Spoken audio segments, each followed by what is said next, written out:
Welcome back, everybody. We are here once again with a Echo Means Business live networking session. Today, I am super stoked to have back Kris Kiser and Wayne Thomsen as our special guests as we ramp up our Road to GIE series. For those of you who have been following this, every 2 weeks, we all get together live here with pros in the industry, be they green industry, lawn care pros, landscapers, arborists, and or manufacturers to talk business and how you can grow your business. Today, we are going to be focusing on the Road to GIE, and we have, as I said, Kris Kiser, who is the president of OPEI and very close to his heart, Turf Mutt Foundation, which we're going to be talking about a little bit later. But I think what all of you are probably going to be interested in is he's also head of GIE and Expo, or +EXPO. We've also got with us, of course, one of my perennial favorites, and not just because he pays our bills, but just because he's a really decent human being. And that's Wayne Thomsen, who happens to be the Vice President of Marketing and Product Management at Echo. Welcome, gentlemen. Thank you. Good to be with you.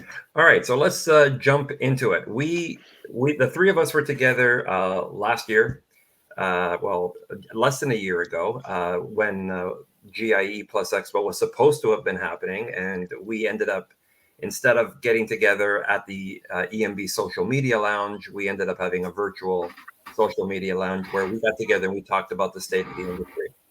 One of the things that we kind of concluded there, I made the assumption going into that the industry was dying, that people were out of work, that nobody was paying for anything.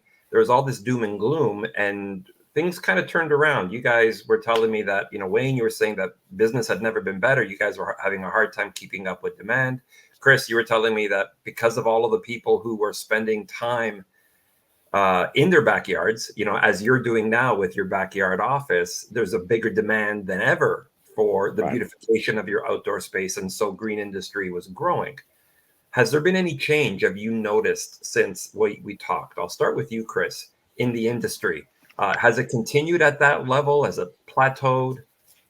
It's been an extraordinarily strong period, and it continues unabated. The shift we've seen, the interest in the outdoors as an extension of home, is just crazy right now. I mean, as Wayne can, I'm sure, tell you, what they're having now are all kinds of challenges in logistics and supply, et cetera. Extraordinary demand, it continues. And so we had a very good year. So the COVID year was a banner year for us on product sales, shipments, et cetera. So again, some product and delivery issues. Inventories are light now, but the industry is doing very, very well. A real connection to the outdoors at Turf Mutt Foundation. We have backyarding types. We have a dozen backyarding types, how people treat their backyards or their front yards, and they tailor them to their particular needs. But it's been a very strong year. And unlike last year, we are going to, I literally had a call today with a group of folks, we are going to have the show this year. All right, so I'm going to put a pin in that one, because that's going to be the most commonly asked question a little bit later on. We'll get to that. But let's stay focused on what's happening in the industry. Wayne, on the manufacturing side, what's different today in terms of supply and demand as compared to October of last year? Well, I think, as Kris has stated, the demand for outdoor power equipment has continued to explode in the marketplace. And we have absolutely seen that at Echo as much as we have within the industry. We've seen a lot more do-it-yourselfers come into the market and try out new products for the first time. And then we've continued to see the expansion of landscape services amongst the professional providers. Again, to that point, extraordinarily strong consumer demand. I just want to echo what he said, is a lot of new time folks are now in that space, although landscape contracts are strong. Again, we have material issues. And so if you're planning something next year, whether it's hardscape, materials, plant matter, et cetera, labor, you got to plan that stuff now. There's a short supply. So, and propane heaters, tents, you name it, anything for the outdoors, badminton sets, all of that stuff is challenging to come by. And so if you want to plan a big change, get your equipment now, get your plant orders in now, talk to your landscaper now for the spring. It's that demand is still there. Has there been, I know that a lot of the manufacturers that we've been talking to and are joining us over on the EchoMeans business platform, be it in our networking sessions, our podcast, or in the chat, are all telling us that they're still having an issue with getting raw materials. And as a result, that's affecting distribution. Wayne, you head up product marketing. You've got to have a good sense of this. Is Echo finding the same thing? Forget your manufacturing, but the access to those raw materials, is it still as difficult?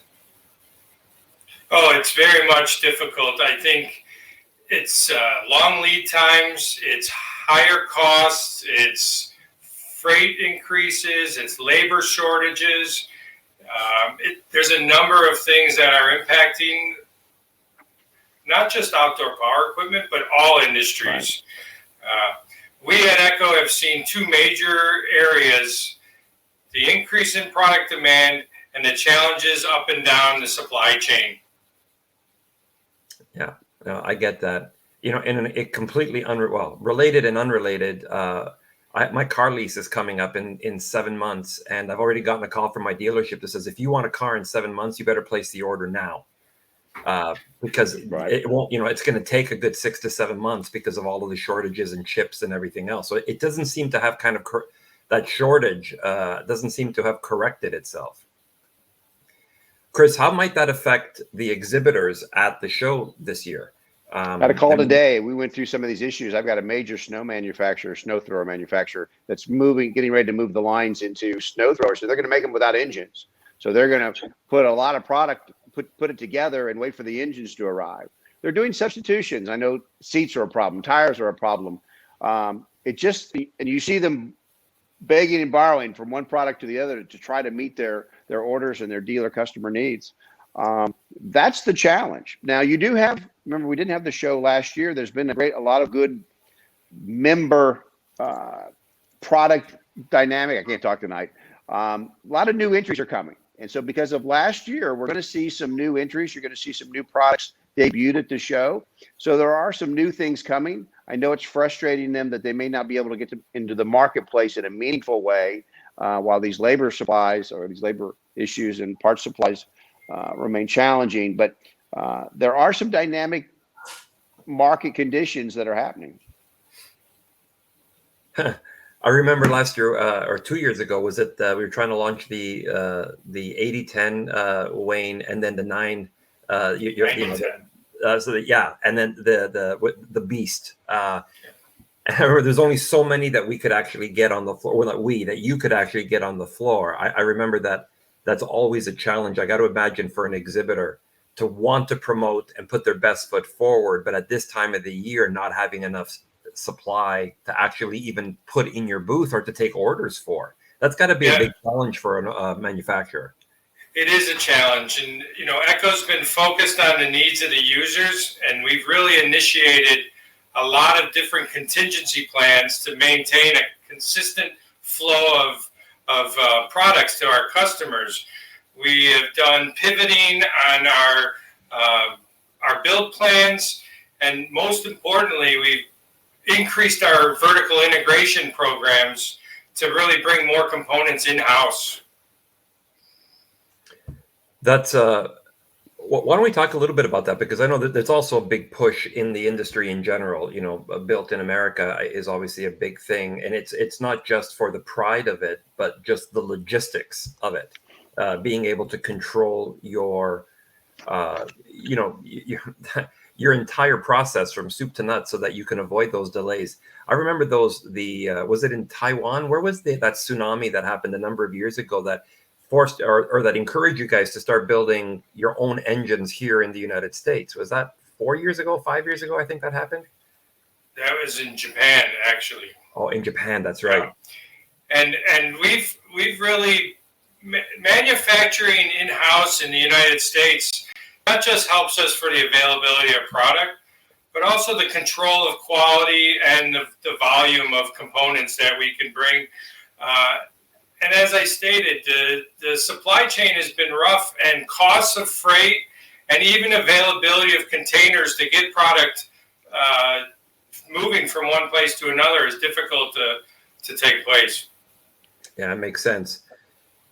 So let's go get back to the industry a little bit. There's a whole new set of challenges I find right now that the Green Industry Pro is having. So I'm going to start with you, Kris. Based on what you've been hearing, through OPEI and the connections that you have, the conversations that you have with the various associations and the industry, what are some of the key challenges that have faced the Green Industry Pro that might be addressed at the show, whether it's in the exhibits or in the educational area? Product availability, getting the products they want in the time necessary that they need them. Back of house, are the parts available for repair at a dealership, et cetera? Again, to Wayne's point, there is some significant effort now on reshoring. Some of these manufacturers are trying to bring a lot of that here. A lot of the challenges are logistics overseas, getting them inbound, a lot of stuff sitting on boats, on rail cars. But that's what we're hearing, finding the products they want and the quantity they want when they want and having them repaired when needed. Lots of little challenges in there. But by and large, again, it's a fairly robust market.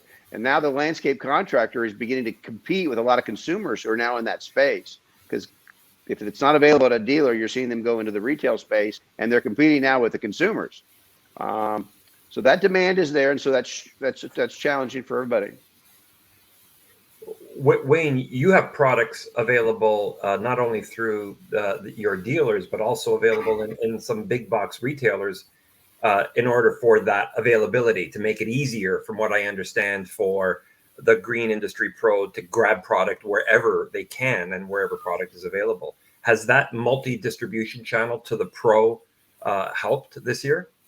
Oh, I think it's absolutely supported across the board. I think giving them the convenience of purchasing when they need to and where, the availability with store hours and the days of the week that some of the home centers are open, it really gives a benefit to the commercial landscaper. Yeah, for those of you that are listening in live, that don't hesitate to throw in a question to Kris or Wayne.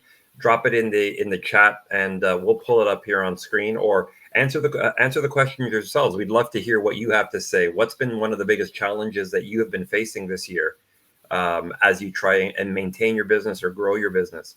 Wayne, you've got your ear to the industry. You said that you're always trying to be responsive to the Green Industry Pro. What have you been hearing in terms of what are some of the biggest challenges that they're facing? The biggest challenges are carrying over from last year, and I think in prior years, it's labor shortage. Yeah. As Kris stated, the lead times are very long. You get your orders in early if you want something, but in some cases, the projects in a seasonal business can't even happen in the calendar year. Wow. Yeah, I guess so. There has to be, usually when these challenges face an industry, like a lot of industries, this is usually where innovation happens. There's always some kind of a pivot to try and deal with that challenge. In this case, it looks like this is long standing. This is not a blip. This is not like a 1 month supply of a particular part or a tsunami in Japan. This is going to go on for a couple of years. What have you been seeing? And I'll start with you, Kris. What have you been seeing in terms of innovations in the industry that have allowed businesses to prosper despite the challenges? They're making do with what they can find and what they can have. Again, I think the uncertainty around COVID internationally. So I know, Vietnam is shut down. They're a significant parts supplier to the industry. The uncertainty. So this, in our country, we sort of, we see light at the end of the tunnel, right? So the vaccinated numbers are strong. We're starting to see some businesses back in business. and things are coming back in fits and starts. I'm spending a lot of time in Louisville, Kentucky. We're opening an office there. OPEI will have an office. We're bringing our new trade show management in-house. We're going to debut a new show for 2/2. So I'm spending a lot of time there, and it's almost a daily basis. Is these lights are now went from a 4-week to a 14-week delivery. Can't have them. This carpet, which was available, is not available. And so you're making decisions on the fly. And those changes you have to make. This is available. You got to grab it now. And I think manufacturers are doing that now. And so they'll have a number of products. I talked to one today, is when I get a batch of this or I get a batch of that, we've got a lot of things, ready to go that we can. So they're a little more flexible. The lines are flexible, and also on hours. I mean, to Wayne's point, there's a huge problem with labor. The hotels where I stay in Louisville, Kentucky, the hotel restaurants aren't open. That spooks us. They got all kinds of labor problems. And so part of it is when they have the labor, they're using the labor. When they have the parts, they're using the parts. And they've gotten pretty good at making that work what they have when they have it. And trying to align, I know, Wayne, you probably know this well, is they'd love to align the labor when they have it with the parts when they have it. And so it's a Herculean challenge. Yeah, no, I get that. Are you seeing the same thing, Wayne? Yeah, I would echo what Kris has stated, that it's not just the manufacturers that have to pivot and be flexible, it's the users as well. And some of what they're using is alternative services also. So they're not just doing traditional landscape work, they're also doing paver walkways and retaining walls and hardscaping applications, as well as deck cleaning and house washing. And really they're taking the business and the revenue streams that they can get when they can get it based on the materials and the products that they have that they could use. You're seeing the landscape contractor get very innovative in keeping that, whatever they could do to keep that labor year round and not let them go. It may be putting that, storing Christmas lights. It may be doing some hardscape work, doing some modest tree work. We're trying to address that at Expo, right? We have some tree training now for landscapers. We have obviously hardscape there. We have some drone training now. So a lot of things, landscapers are getting very, very creative as to how to get people and hang on to them. And that's obviously having worked for them year round. I remember how surprised I was the first time I came to the show 6 years ago or 7 years ago. I can't remember the first time it was that I came to the show. I saw booths with Christmas decorations that were there. I just thought, like, what? I thought this was a lawn care show. I thought this was a landscaper show. And of course, I learned pretty quickly the year-round nature of this and the variety and the of exhibits. And the ideas that GIE+EXPO can inspire in somebody looking to grow their business and keep somebody year round. We got a question in the chat that I want to post up here. It's from Mike at Bedell Property Management. Should we expect an increase in equipment costs in 2022 and beyond? This has been something that's been talked about quite a bit on our mobile app at Echo Means Business as well. The challenge is with these shortages, what's that going to mean to product prices?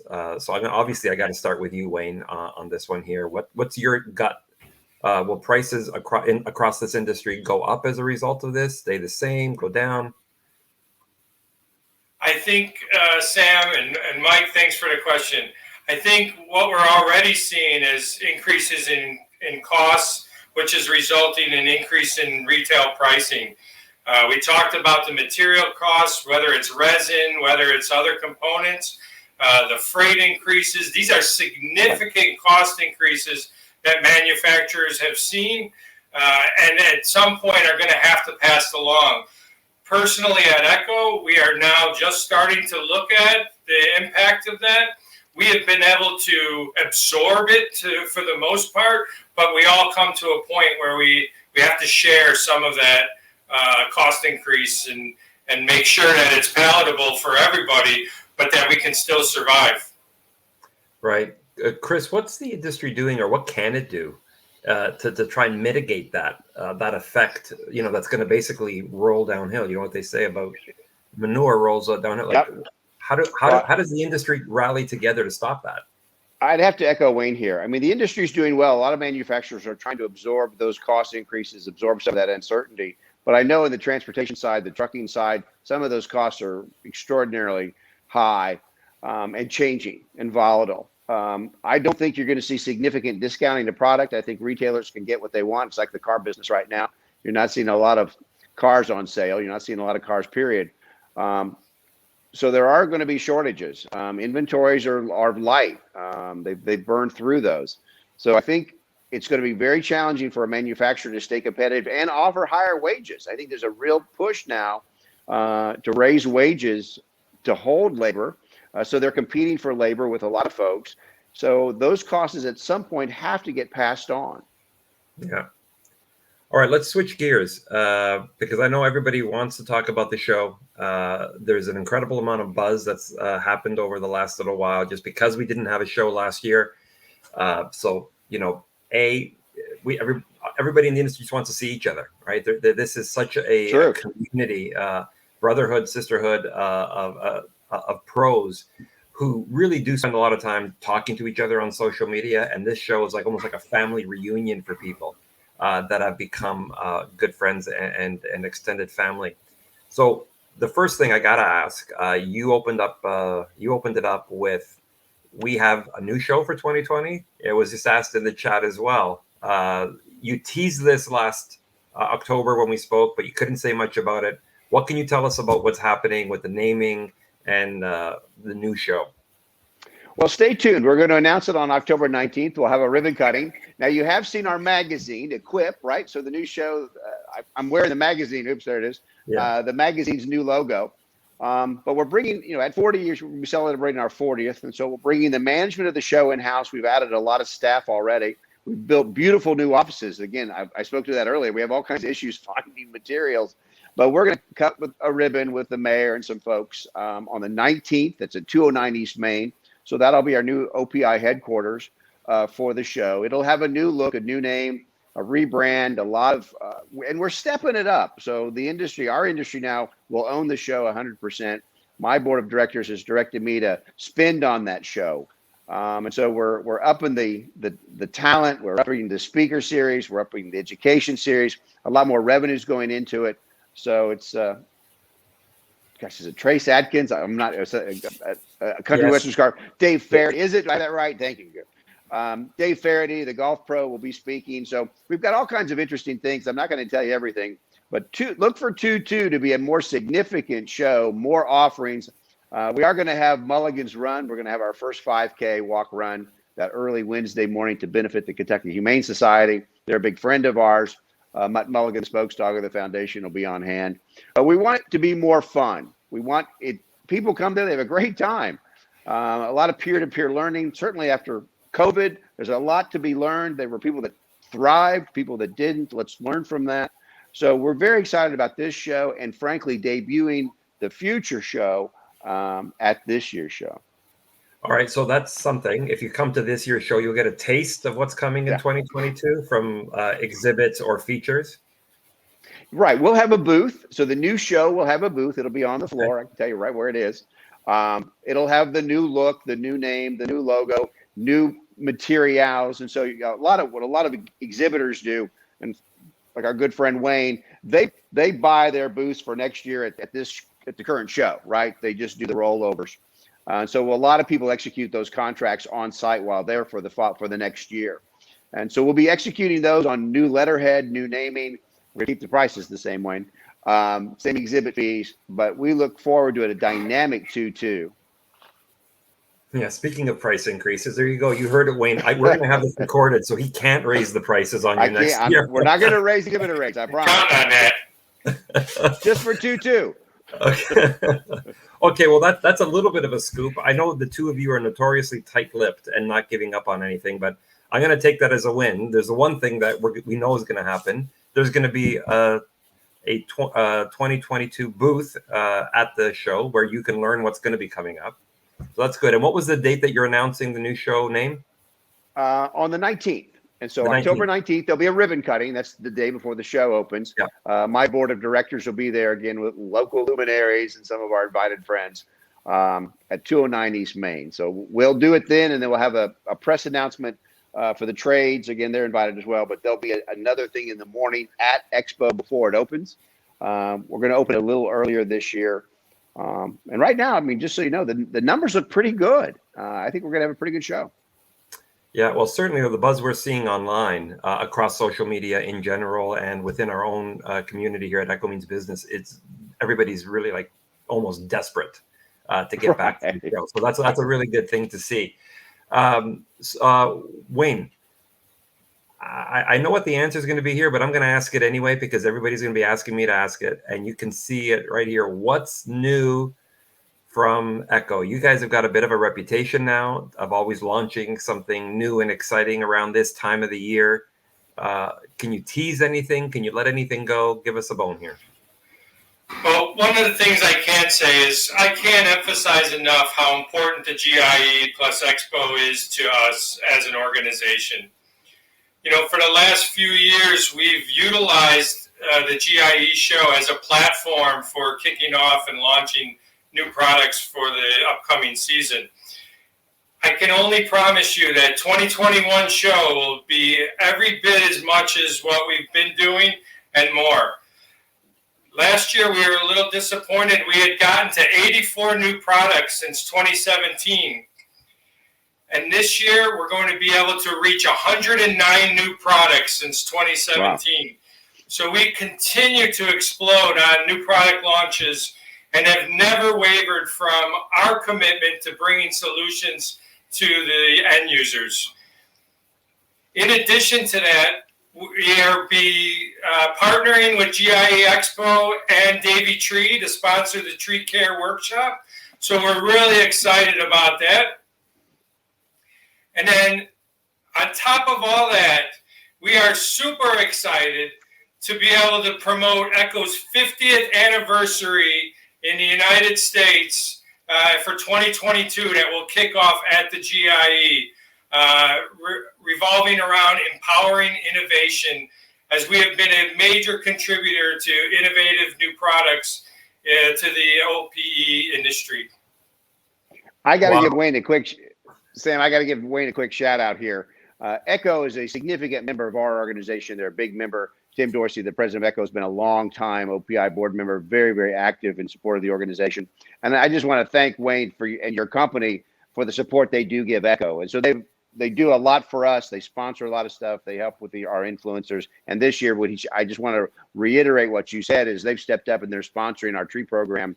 We're cutting down trees now and trucking them into Freedom Hall. You can't train on trees without a tree. And Echo's helping us with that. And that's a big step. It's a very significant investment on their part to help us out. And just so they're making Expo a better show, a more complete show. And I want to thank him for that. We all benefit from it. Well, speaking of the show then, Wayne. Thank you, Kris. How much, can we talk a little bit about what you're going to be, I know you can't necessarily talk about the products that you want to be launching. You just kind of hinted that there's going to be a lot of new products this year, which is good. We've been watching it. I will tease, keep an eye on Echo Means Business, because there is something in the works there where we will be, our UAG members will be helping to promote some of those new products when they do come available. So it might be one of the early places that you'll get to see physically some of those products in use. But at the show itself, everybody puts a lot of emphasis on what's happening outdoors for obvious reasons. These products are, for the most part, intended to be used outdoors. Do you still have that same commitment to the same space, Wayne, outside that you do inside? We'll continue to focus inside and outside because we believe that we can communicate what those solutions are inside at the booth. But then we really want to give the end users an opportunity to make decisions for themselves, right? We're not force feeding anything to our users. What we're doing is providing them options. And we believe that the outside booth space gives them the chance to try those products out for the first time and make their decisions on their own. And we feel comfortable enough that we're staying close enough to the users that we're delivering on what they need in order to make themselves more productive and more profitable. Excellent. That outdoor demonstration area, I was standing out there 4 days ago, standing in the middle of it. The Kentucky Exposition Center invested millions of dollars in improvements there. So it's elevated. It's been regraded. We've planted the grass is coming up nicely. It's all drains, etc. So the outdoor area there's been significant improvements in just the physical layout of it and the conditioning of it, its ability to drain. We've all been out there when it's poured rain and it comes off that interstate. Well, that's all. There's a lot of built-in drains now, and we've put in paved roads. We've named those roads Turf Mutt Road and Mulligan Way, Lucky Lane, UTV Drive, Backyard Road. So those roads out there all now have our pavement. And so we've all been on those, when they've been wet and muddy. And so now they're asphalt. Big. I hope we have the Echo Expressway. We'll work on that. You've been pretty generous. We might have to come up with something. But everybody will have an address, right? So it's as opposed to just we'll give everybody an address. In 2-2, we're going to name them this year, but really significant improvements. And I think it's going to be a more enjoyable outdoors this year. Well, Wayne, we have it once again on the record here, and it's recorded that you're getting your own street name at the outdoor area of GIE. So, Kris, you cannot go back on that now, or you're going to look. We've already named them. So, what is let's talk a little bit. You mentioned earlier that the sales of tickets are already going quickly, which is excellent. Again, that aligns with the buzz that we're seeing online. What were some of, going back to previous years, Kris, what would you say was one of the, I guess, highlights for people at the show? What was one of the most popular features of it? I just think the outdoors experience. It's I always describe it. You did it earlier. A family reunion, just the ability to be back together once again. We're all in this together.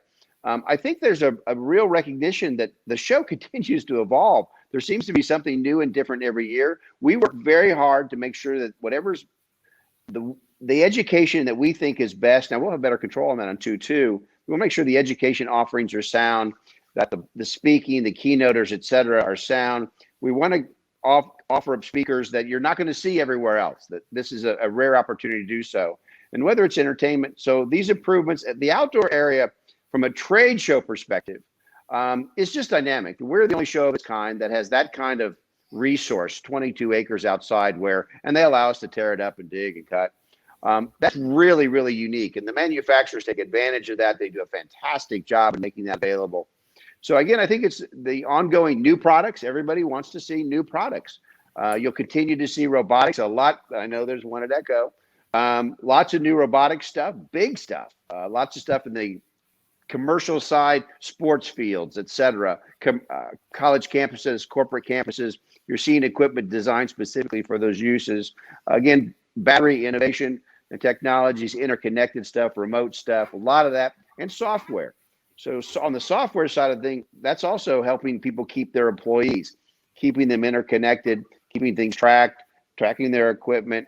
All of that stuff is there at Expo. And moving forward, I know that drones are becoming a big feature use in the at the show, but also in terms of exhibits and training. You want to talk a little bit about that at the show, Kris? You can actually get a flying certificate at Expo now. Indiana State University, which has a 4-degree program. Now, we're not going to compress a 4-degree program into 3 days. I know some folks would like to, but we actually have pros. So Indiana State University up in Terre Haute, Indiana has a drone program. And so they're going to be on site. They're going to do some drone training and get you set up so that you can get a flying certificate. We're going to fly them in the South Wing. We're bringing them inside and outside. And so we'll be in the South Wing down in the southwest corner. And that's a dynamic thing. So a lot of, certainly people in the tree business, they use drones to go up and down the tree to make sure to get a sense of is it safe? Is it safe to go up? What's the health of the tree? Landscapers too, especially on bigger jobs. They like to get up, look at the lay of the land, the topography, what's draining, what's not, what's wet, what's not, to get a better sense of pricing those jobs. Drones are really being used now. And so we're going to have drone training. We try to stay current with current needs and current develops in the marketplace. Yeah, I'm excited for that outdoor area as well. Although, Wayne, it looks like that the Echo caps might have to be hard hats. If there's going to be a bunch of drones flying over our heads with trainees, I'd feel a little bit more comfortable with a hard hat instead of a ball cap this year. Yeah, exactly. I'm excited as well because this year, Echo Means Business is obviously working with GIE+EXPO once again to put together the social media lounge. We have a new location this year. For those of you listening, we're not going to be out in the hardscape area anymore. We're going to be kind of smack dab in the middle between the main show floor and the outdoor exit. So we're going to be right there as you're coming in and out. It's a great spot to come. And I got to throw in a bit of a plug here for us while we're at this, because this year we're adding some massage chairs that we're bringing down. So as you're doing all of that walking, last year or 2 years ago, one of the biggest complaints we got is how tired people's feet were. And they love to come and sit. And they says, oh, wouldn't it be great if somebody would actually give us a massage? And I don't get paid enough to give big burly men massages. So this year we got massage chairs for you guys to come out. Holy cow. Yeah, it's going to be pretty cool. There's going to be some free Wi-Fi codes that are complimentary high-speed Wi-Fi codes that are going to be given out every hour, thanks to Echo and GIE. So anyway, for those of you who are coming to the show, make sure you look for the Echo Means Business booth. Those of you listening live right now, don't hesitate to throw up questions for Kris and Wayne. I'm going to throw out another question in the meantime that we've gotten on our social media channels when we announced that the two of you were coming to the show. And you know this was going to happen, COVID. We have to spend a couple of minutes talking about the pandemic. It's, the elephant in the room.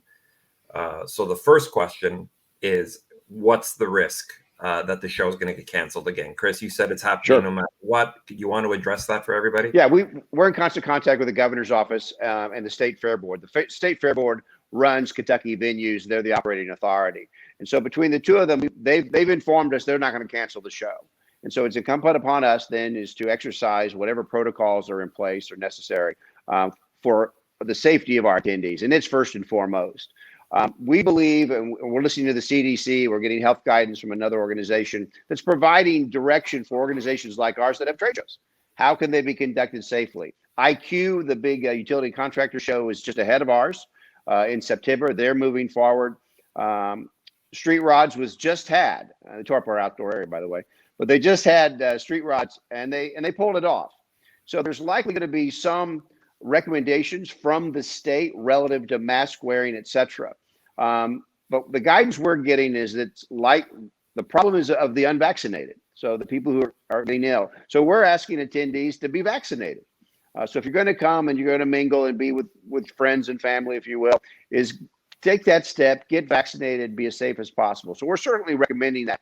There won't be mask police. There may be guidance from the state, and they've informed us that the venue, and they're not asking us as an owner of the event to police it. So we're not going to have mask fights with people, but we are going to conduct it. And so we're going to be mindful. One of the things to remember about the Kentucky Exposition Center in the earliest days of COVID, remember it was a COVID hospital.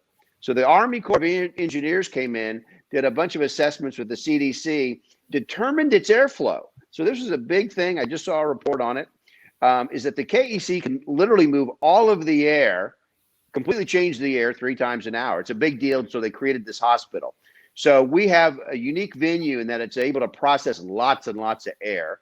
A lot of the show is outdoors, and we all recognize it's safer to be outdoors. We have 20 acres outdoors, a lot of outdoor spaces to recreate, and we're going to try to incorporate some additional outdoors area. But we're going to be mindful and not compress people together, ingress, egress. It's going to be a little more open. We're a little more mindful of that. But whatever safety protocols are called for, we'll have them. But we have been informed the state is not going to step in and stop the event. We've made the decision, my board of directors has made the decision that we're going to move forward. Our partners, NALP and PGMS, are also moving forward. And again, the numbers are quite strong on the exhibit side. So some international, particularly the Chinese, there's some weakness in the Chinese exhibitors space. But other than that, we're very close to record levels. Fantastic. So that means that the show floor is pretty much going to remain similar? It'll look very, very similar. All right. Wayne, how about you? Is there anything that obviously there's going to be, everybody's taking protocols or precautions, as Kris, I know you guys have been very strict about that in your factories and in your offices already, just from the little that I've seen and heard. Is that going to translate to what's happening at the show itself for people who want to come and visit you? Oh, Absolutely. Safety of our employees and our users has always been a focus for Echo, and we'll continue to focus on that, whether we're at GIE in Louisville or at our own facility in Lake Zurich, Illinois. So nothing changes. We'll be making sure that we're following the protocols that are identified and whatever we feel we need to do to keep everybody safe. As we talked about this being a family reunion, we want these families to be safe, right? And so we'll continue to focus and support whatever we need to in order to maintain that. All right, that's good. One more plug I want to give the Social Media Lounge. Speaking of family reunions and everybody getting back together, that was one of the main reasons why the GIE+EXPO and Echo Means Business got together to put together the Social Lounge. Is one of the complaints we were hearing as we were walking the floor in previous years is, oh, I've been looking for so-and-so, he said to meet here, but I thought it was over there and I couldn't find him and I didn't get a chance to see somebody. So the Social Media Lounge becomes a place where everybody can get together. It becomes that like meeting spot that, people can say, well, I'll meet you at the lounge. So we can sit, we can chill, we got a free Wi-Fi code, we can put our feet up, we can do our videos because we're going to have lighting and power bars and all that kind of stuff for you. So that's what for those of you listening, that's what we hope you're going to use it for, right? So for those of you that are looking to meet people, I know a lot of you arrange to meet people at specific times for your photographs, for your meetups, for your videos. The Social Media Lounge is designed specifically for that. It will have all the tools for you to be able to do that. One of the things that I know that we were asked by GIE+EXPO was create a space for that. And we're actually going to have a bit of a welcome party the Wednesday towards the end of the day, the last couple of hours of the day. We're going to be having our welcome beers for those of you that want to come on and join us for that. So we look forward to seeing you there. Echo Means Business masks will be had and probably part of the kits if anybody's interested in those. So why don't we look to wrap this up? Wayne, are you sure you don't want to tell us what the new product is going to be this year? I can only share with you that there will be a lot of them. I do want to make a point, though. One of the things that makes it easier for Echo to partner with GIE and Kris and his team and everything is because Kris has made the comment a number of times, training, education, right? And Echo Means Business is one element that Echo brings to market in order to provide our users with a resource and a forum to continue to educate themselves and to be trained on different applications and different procedures, different policies on how to manage their business. So when we got the opportunity to support the Davey Tree to sponsor the tree care workshop, it was really a no-brainer for us. And I really feel proud to be aligned with GIE in having this as a focus is to continue to educate and train the professional landscape community out there so they can continue to deliver best-in-class services to their customers. And we give them a forum where they can gather that. And Echo Means Business has been a huge success for us, and I think for the industry. And we'll continue to focus on that because the industry needs services. These are small businesses that we're catering to, and they need all the help and support that they can get. And we want to be able to be a part of the contribution to that support. Yeah, and on that note, I got to echo Kris's comments in of gratitude because while I run Echo Means Business community, it's sponsored by Echo, it's driven by Echo, and its need to want to do exactly what Wayne just said. That's been our mandate since day one. You guys hear me say this every single year of how grateful we are to be able to have a community where we're not told to sell anything. We're told to make businesses stronger. That's how we're measured at the end of the day. Are we making businesses stronger? Are we enabling peer-to-peer conversation? Are we enabling mentorship to happen? Are pros smarter and better informed at the end of the year than they were when we started? and your partnership with Davy Trees and all the other things you're doing, sponsorship of the associations. I think it's quite clear. So kudos to you, Wayne and Tim and the rest of the team there. Oh, team. Let's talk about the team, Wayne. One of the reasons why I know a lot of pros like to come to the Echo booth is just the sheer number of your product managers that show up. And so what they can ask in terms of not only the new products, but hey, why is this not working for me the way that I thought it should work? Or how does this operate? Who's going to be at the booth? Who can pros expect to be able to talk to from your organization if they come to your booth? Oh, for us, we continue to go all out and make sure that we have the correct support for the attendance base that's at the show. So we will have all of our product experts. We will have a whole series of people that could speak on behalf of Echo and all the products that we provide. And I always open myself up to answer any questions that anybody has at any time. So feel free, come by, take a peek, put some product in your hand, ask some questions, and make some decisions for yourself. That's the unique thing about our industry and our products, right? So if you see a machine running, it's doing a job, it's typically attached to a person, right? And so that's the nice thing. What we see at Echo is they put the people there that can answer those questions, whether they're engineers, sales folks, and my executive leadership, all the CEOs. I have 14 CEOs or leaders in the business that'll be there. They have a board of directors meeting there. They meet there. They go onto the show floor to meet with their dealers and customers, top to bottom. So you have a wide range of support. And that's, again, to our Echo, who's a very generous sponsor, and our other sponsors that make it happen. This doesn't happen on its own. So it's a revenue generator, but they do make a community. Last plug on logistics. It's a big show, 1.5 million square feet, 6th largest in the country in 2019. Just getting in and out of it could be a pain in the rear end.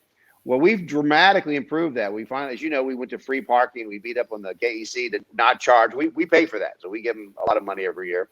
But it lets you get in and out. They completely changed the main gate. They changed the east gate. You'll see it when you get there. It looks a lot better, but the ingress egress is vastly improved. They knocked down that stadium, that old beat up baseball stadium. That's all paved now. It's all lined with, so you could park on the north side and enter through the Skyway. So getting in and out of that building now is much, much easier. So don't hesitate. It's okay. Park on that north side, and it's easy to get out of the venue. Yeah, I always avoided parking over there because I have a car there every time I come down, and for that reason, that's really good. You don't get trapped anymore. That's really good. Yeah, because we were always, I could never get out like half an hour early before the crowds because of the booth. So I would stick around for an hour and a half later, and I would end up missing some other event that I wanted to get to. So that's really good news to hear. So let's, Kris, I'm going to give you the final word here. You need to talk about the puppies. Oh, Turf Mutt. We have an education program, and it blew up during COVID. So Turf Mutt education, Turf Mutt is now a foundation, the Turf Mutt Foundation. We've reached 70 million kids, teachers and families with education, teaching them about the importance of the outdoors, their backyards. It's an extension of home. So it's for us, it's valuing the underlying asset, our lawns and landscapes. But with COVID, it went hugely into schools, right? It was used by millions of kids, both at the Global Learning Lab and Scholastic. But because the spokes dog of Turf Mutt, remember, it's told from a dog's point of view, and that makes it sticky for kids. And we have a spokes dog, Mutt Mulligan, who was rescued at the last Mutt Madness. We put her to work on her first day. I adopted her at Expo, and she was in the errands booth in 10 minutes at work. So you can adopt a dog at Expo. So we do a national dog adoption event Thursday, 11 to 2, in conjunction with the Kentucky Humane Society, because we're pawing it forward. Any dog can be a Turf Mutt. So we get some dogs rescued. We'll have them around. They're at my board meeting. They'll be at our ribbon cutting. So we have a real relationship with the Humane Society. So if you're thinking about your next best friend, find them at Lucky's Mutt Madness at GIE+EXPO. How many dogs have been adopted? I think 2 years ago, everyone that came was adopted. You didn't have one left. Took them all. My heart, I tell you, we've gotten a couple of 3-leggers, Clover, and we follow them. So we call them show dogs, but it ain't Westminster. So these are all rescue pooches, and we tell their stories. And so you saw Equip Magazine. You had a couple of their stories. We tell them every year. We track them, and it's a heart. Look, it's what I like, and so it's near and dear to my heart. I went rescue dogs. Good gosh, I think we did 30 last time. So we actually get into real numbers, and so we get a lot of them adopted. And again, both times, the last year, every dog we brought got adopted. So That's more proud. That's awesome. I'm very proud of the people that Great come job, back. Kris. Thanks, man. I'm still stuck on the fact that you adopted a dog and 10 minutes later he was at work. I'm going to call Chuck after this. I want to find out, did he get no training? Did he just get thrown into the job like within seconds of being hired as well? Literally, there's the Get the Equip magazine, right, that we put out for the show. It just got mailed, but find it, and in there's a piece of who let the dogs in, and there's little Mutt Mulligan who's this big, and she's on a 0 turn. That's awesome. 30 minutes after I adopted her. So, and she loves it. She's going to and from Louisville, of course, and she'll be at the 2-2 show for her namesake fun run, the Mulligan Run. But we believe that helps us tell our story better. It certainly helps with kids. Learning it through a dog's point of view. All right, well, for all the manufacturers listening out there, there's a new business idea for you, a 0 turn that a mutt can ride and drive. Wayne will attest to the fact that one of the biggest challenges in this industry is staffing, hiring, finding, and retaining good quality staff. Yeah. We just need to figure out how to train these mutts to do the work, and maybe that problem would be solved. Right? There you go.